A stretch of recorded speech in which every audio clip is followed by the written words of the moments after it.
We're glad to have Republican Rick Perry, governor of Texas, with us. Governor, good morning. Good to have you with us today. Good morning, Martha.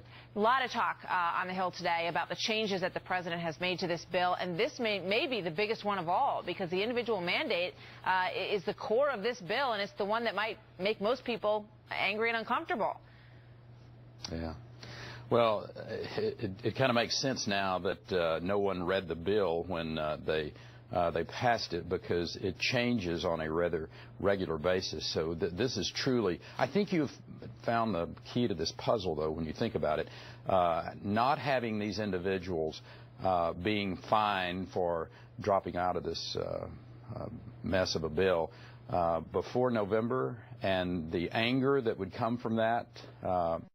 The president, if nothing, understands politics, and he is politically driven in almost everything he does. So even this piece of legislation that has his name upon it, that will be his legacy, he understands the terrible situation it's going to put people in, and the anger that it's going to create when they're forced to pay a fine when they decide on their own, appropriately in many cases, that they are not going to be a part of the ACA.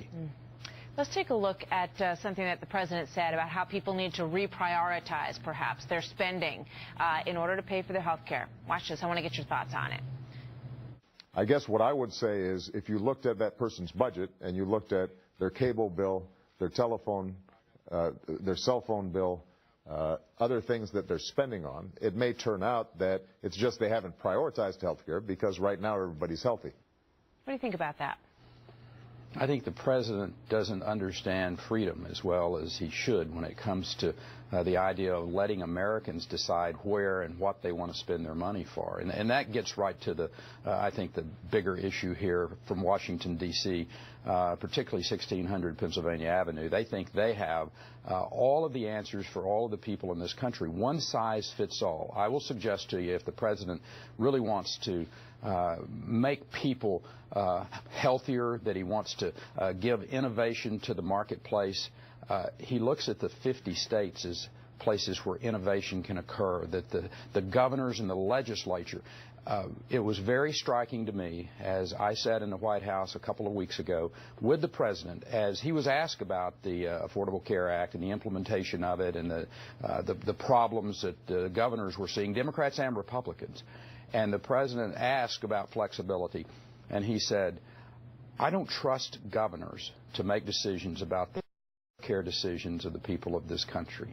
That may be a bit of a paraphrase, but that was his point, and that was very troubling to me. As it was to the Democrat governors that were sitting there, I would suggest. Yeah, I understood. I get your point. I want to take a look at your appearance on Jimmy Kimmel the other night and get some of your thoughts on that, Governor. Let's play that. You mentioned the thing about finding everything about yourself. Why would you run for president? I mean, it didn't go that great last time. You know, America is a great place for second chances. Yeah, so, okay. Let's just leave it at that. We'll leave it at that. Let's just leave it at that. Let's just take it a little bit further here this morning. Governor, what did you mean by that? Are you looking at a second chance maybe at running for the White House? Well, America is a great place for second chances. That's for true, certainly a true statement. But 2014 is where the focus is. We got 36 governorships that are going to be decided, and the focus is on those particular races, the United States Senate. So I think we've got a great opportunity to put this country on a different track that it's on today. You take 51 Republican senators, and we can start moving America in the right direction from the standpoint of health care. The governors emboldened, if you will, to be able to lay out a lot of different concepts and ideas, and that's the future of this country. And so 2014 is the real focus, hopefully for most people, not 2016, because if we don't get 2014 right, 2016 is probably not going to go too well either. Interesting. So, you know, I was on with Bill O'Reilly last night, and we looked at that same piece of sound of you on the Jimmy Kimmel show, and, you know, sort of talked about how the race looks, though, at this point, and the fact that you do, if you have any interest at all, unfortunately, have to think about it very early on in terms of testing the waters and seeing whether or not the money and the support might be there. Having down that road before and having it not worked out, is it something that you would consider? Well, I'll leave it at this. In November the 7th, 2014, is plenty of time forward to make a decision about that. So you're going to wait until you see how things go at the midterms. Speaking of that, you know, with this race in Florida, before I let you go, this David Jolly race, what is that? What's the lesson in that for you? Well, I actually have a call in to Rick Scott, who's doing a fabulous job of governing down there, and I would suggest to you he's going to win overwhelmingly, particularly with the signals that are coming out of Florida early on, that this is going to be a nationalized race, and as you nationalize these races, whether they're for Congress or, frankly, whether they're for a governorship, then it bodes well for the Republican brand at this particular juncture. It's a spell till November, but I think that the Republican brand is going to be a very strong one come November. You know, we showed clips of your speech at CPAC, and you really had the crowd going there. You know, what do you think it was about your message that resonated so strongly at CPAC?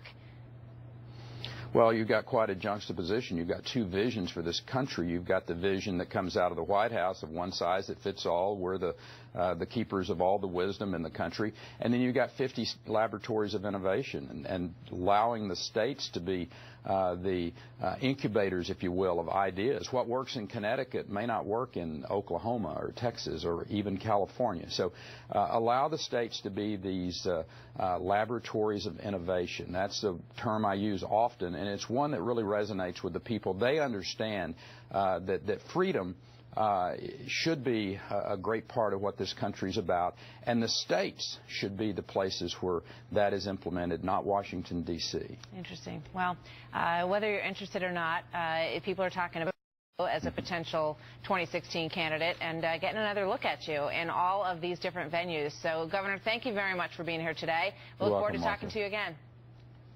So long.